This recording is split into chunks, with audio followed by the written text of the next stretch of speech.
बिस्मिल्लाहिर्रहमानिर्रहीम। अस्सलाम वालेकुम। क्या हाल है? ठीक हो? तबीयत से ठीक? उम्मीद करता हूं सारे ठीक हो। तो मैं भी ठीक ठाक हां भाई। ताइते व्लॉग शुरू करना है। व्लॉग शुरू करने तो पहले मैं सारे रिक्वेस्ट होने मेरे चैनल को सब्सक्राइब कर रखना है। तो बात शुरू करने है आज की मजेदार वीडियो।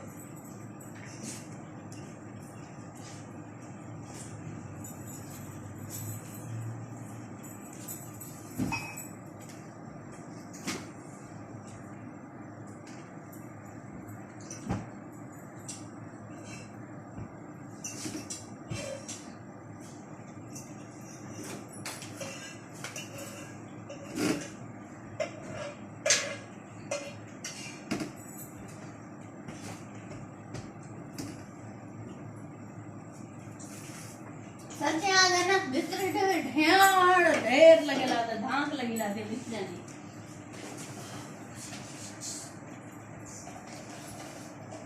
कचरे से भी धांक लगी लाती है।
सफाई की सारी थी ते कुछ मेरे फ्रेंड ने पे कहा कि मेरे को ना मोबाइल नंबर या व्हाट्सएप नंबर गिरना चाहते हैं, लेकिन मेरे जरा ना मोबाइल है तो ना मेरे व्हाट्सएप है, तो ये वास्ते मैं नंबर नहीं दे सकती। लिहाजा मेरे खामन का नंबर है, अगर आप सुख मैं दे देता ਤੇ ਦੂਜੀ ਗੱਲ ਇਹ ਕਿ ਮੇਰਾ ਮੋਬਾਈਲ ਹੀ ਕਹਿੰਦੀ ਮੈਂ ਕहीं ना मोबाइल तो वीडियो बनानी है यही वास्ते तो आज मेरी ये छोटी सी वीडियो है और तुम्हारे वास्ते एक छोटा सा पैगाम भी है। तो उम्मीद करता मेरी वीडियो तो पसंद आए तो लाइक कराए शेयर कराए और मेरे चैनल को सब्सक्राइब लाजमी कराए। बाद मिल सके नवी वीडियो के नाल नवे टॉपिक ने जब तक तुसा अपने प्यारे का ढेर सारा ख्याल रखा मेरे को भी दुआएं याद रखाए। बाद मिलसूं एक नवी वीडियो नाल। अल्लाह हाफिज।